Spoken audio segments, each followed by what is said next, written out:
Bismillahirrahmanirrahim. In the name of Allah Almighty, who is the most beneficent and the most merciful. Assalamu alaikum to all. I am Shahana Sharif, Assistant Professor, Education from Sir Syed Government Girls College, Nazimabad, Karachi.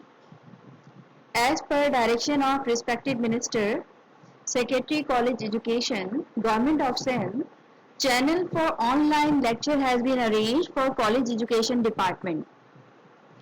There is a continuous encouragement of our respected Minister and respected Secretary College Education and the superb guidance and appreciation of our respected Principal, Professor Khalida Parveen.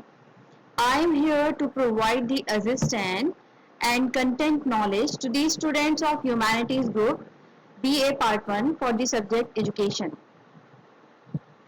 Dear students, today's lecture is from the Book of Education, chapter number 2, and the topic is Curriculum, its meanings, definition, concepts, and elements.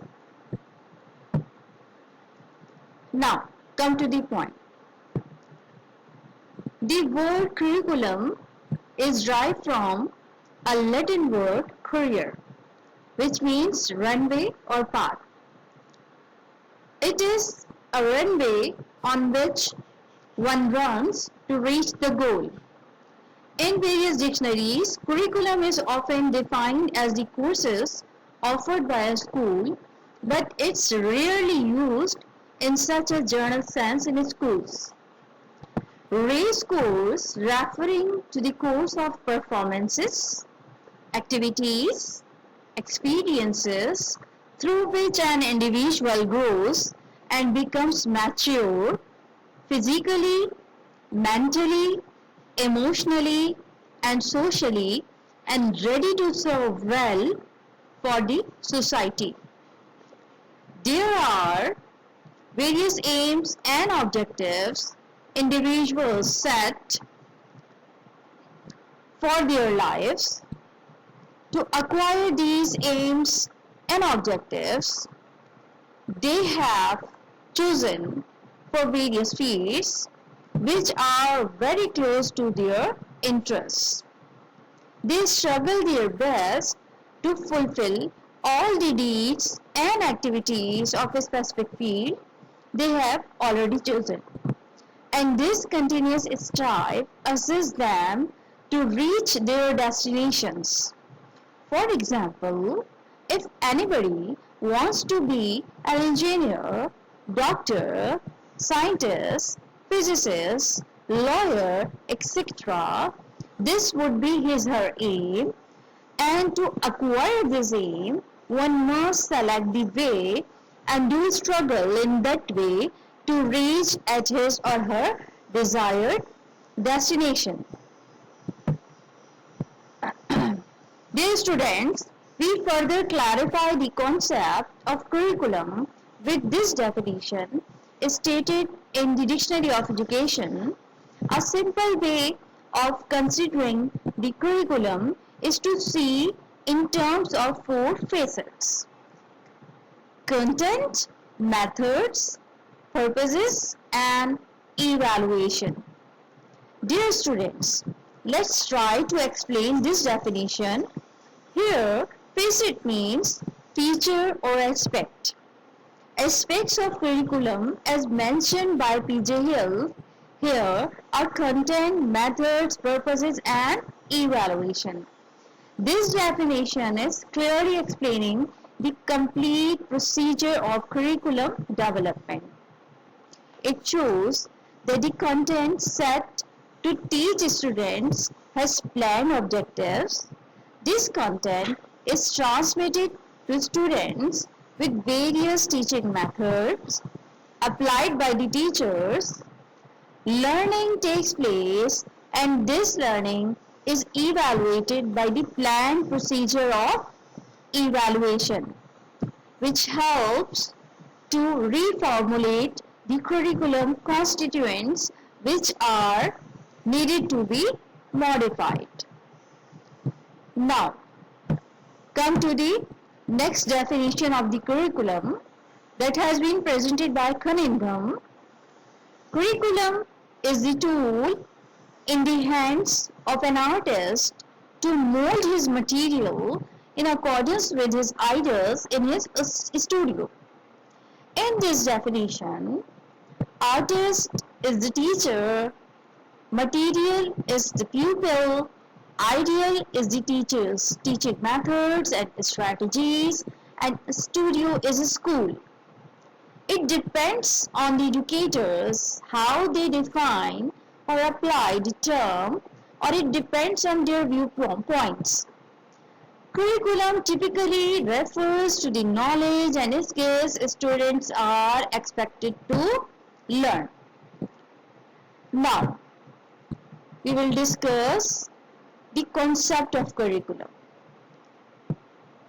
Curriculum is totally of all the learning activities to which students are exposed during their study in the school. Dear students, the major point you must understand that curriculum is the combination of both curricular and co-curricular activities, as all the experiences or situations selected and organized that are given to learners to bring desirable change in their behaviors is known as curriculum. It includes learning standards, or you can say objectives they are expected to meet, the units and lessons that are taught by the teachers, the assignments, the tutorials and project works given to students, the books, reading materials, audio-visual aids, presentations, and readings used in a course. Similarly, the classroom test, objectives, and subjective assessments and other evaluation methods used to check learning are the constituents of the curriculum. Now, you can easily understand what curriculum actually is as the content, program of planned activities, whether curricular and co-curricular activities, intended learning outcomes, cultural preservations, experiences, and agenda for social reconstruction, all are the curriculum facets.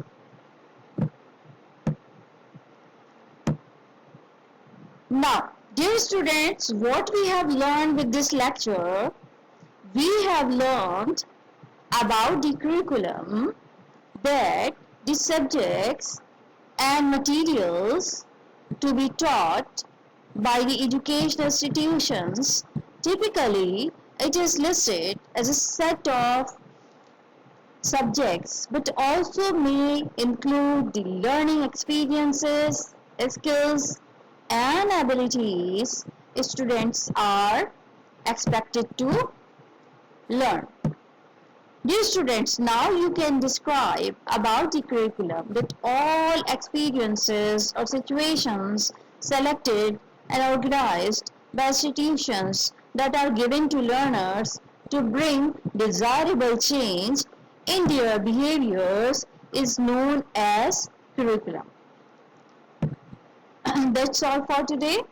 Don't forget to share this video with others. Thank you.